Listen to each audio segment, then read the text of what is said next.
Welcome to this explainer. Okay, let's just dive right in and address a pretty harsh reality today. Have you ever looked around the gym and wondered why so many people seem to be, well, speedrunning a physique that literally never changes? You know exactly who I'm talking about. You see them day in and day out, putting in the hours, sweating it out, but month after month, year after year, they look exactly the same. Today, using some incredible insights from Source Sparkz, we're taking a deep dive into what's called the theater lifting epidemic. We are going to unpack the science and the biomechanics of why your workouts might be completely misfiring and, more importantly, exactly how to fix them. So here's the crucial point, and it's a staggering statistic. Over 87% of people who train barely get any noticeable results. Let that sink in for a second. Nearly 9 out of 10 people are basically just spinning their wheels. And look, it's not because they don't have access to secret supplements or elite genetics. It is simply because they lack a very specific, targeted signal that actually forces their bodies to adapt. Without that clear signal, your body is perfectly content staying exactly as it is. It's a tough pill to swallow, but we really have to ask ourselves this difficult question. Why does your physique look exactly the same as it did 6 months ago? I mean, you're showing up, right? You're moving weights, you're getting sweaty, you're leaving exhausted. So why on earth isn't that translating into that armored Titan look we all actually want? Well, that disconnect, the gap between the massive effort you feel like you're putting in and the actual biological response of your body, is exactly what we are going to bridge today. Here is our explainer blueprint for today. We are going to cover the theater lifting epidemic, the illusion of effort, entering the growth zone, how execution dictates intensity, mastering smart progressive overload, and finally, recovery in kitchen logic. Let's jump right into part 1, the theater lifting epidemic and the problem with just checking boxes. So, what exactly is theater lifting? It's basically when you treat your workout exactly like a grocery list. You walk in, you see 3 sets of 10 written on your plan, you do the physical moves, you check the box, and you go home. But here's the catch. You never actually challenge the muscle's absolute limit. You see, your body is inherently lazy. It's highly efficient. Just going through the motions and simply checking off exercises will never, ever give your body a compelling reason to build expensive, metabolically demanding muscle tissue. That brings us to part 2, the illusion of effort, and understanding something we call the commute. Look, this flailing around like a noodle and getting exhausted, that is absolutely not a true metric for growth. You really need to view every single set you do in 2 very distinct phases. First, we have the commute. These are the initial reps of your set. The tempo's brisk, the weight feels totally manageable, and it's purely preparation. You need the commute to get to the destination, sure, but the commute itself does not build muscle. Then we have the destination. This is the point of actual muscle adaptation, and it's triggered only by severe discomfort. The massive mistake most lifters make is stopping the set the second the manageable commute ends and it just starts to feel a little uncomfortable. Honestly, if your last rep looks as fast and easy as your first rep, your muscles didn't even notice you were there. Moving right along to part 3, entering the growth zone, which is literally the language of muscle. So what is this growth zone? It is strictly those final 2 to 3 grinding, painfully slow reps where your muscles are physically screaming at you to stop. These slow, struggling reps are quite literally the only language your muscles actually speak.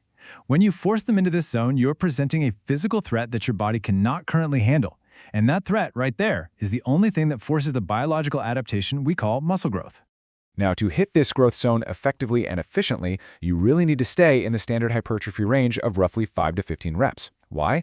Well, because if you're loading a weight where you can crank out 20+ reps without crying, you aren't actually training your muscles for size or strength anymore. You're basically just doing cardio.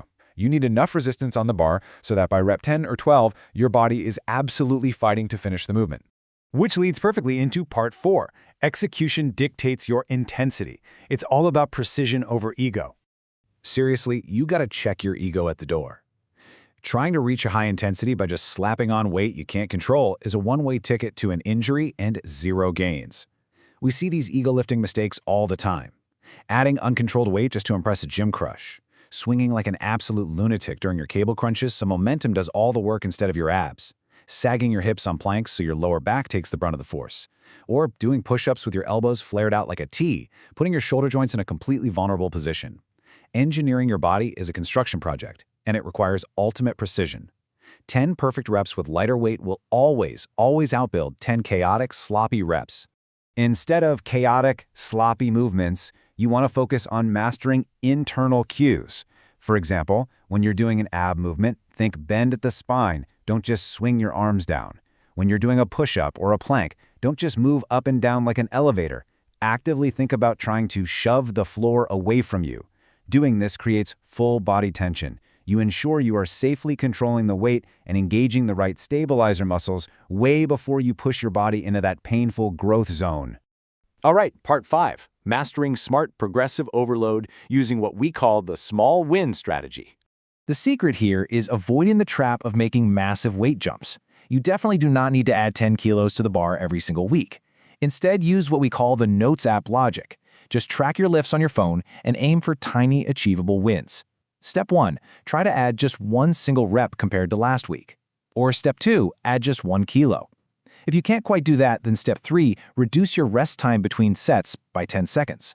Stacking these tiny, tracked, small wins over months and months is the exact mathematical formula you need to build an insane physique. It's slow, it's steady, and it is incredibly effective. Finally, we hit part 6, recovery and kitchen logic, because we have to fuel this adaptation.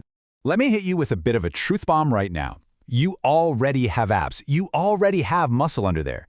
It's just hiding under what we can affectionately call your emergency winter fuel tank. To ensure the brutal signal you just sent in the gym actually translates into a carved physique, you absolutely have to manage that fuel tank. If your ultimate goal is to reveal muscle and drop body fat, you need to be eating about 15% under your maintenance calorie level. When we break down the kitchen logic required to reveal the muscle you've worked so hard to build, it's pretty straightforward math. 85% of your maintenance calories are there simply to fuel your recovery, to repair all that tissue you just broke down in the growth zone.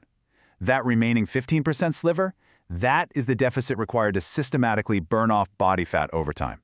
And this really just proves that consistency over years, dialing in this simple math day after day, not just training super hard for one random week, is exactly what separates the elite from the average. So we come to the ultimate takeaway. You have the blueprint now. You know you have to leave your ego at the door. You know you need to track your small, incremental wins. And you know you have to push way past the commute and fully embrace the heavy, painful grind of the growth zone. So I want to leave you with this provocative thought. Before you pick up a dumbbell tomorrow, I want you to look in the mirror and ask yourself this final, honest question. Are you actually training, or are you just checking boxes? The choice is entirely yours. Thanks for joining me for this explainer, and until next time, keep pushing into the growth zone.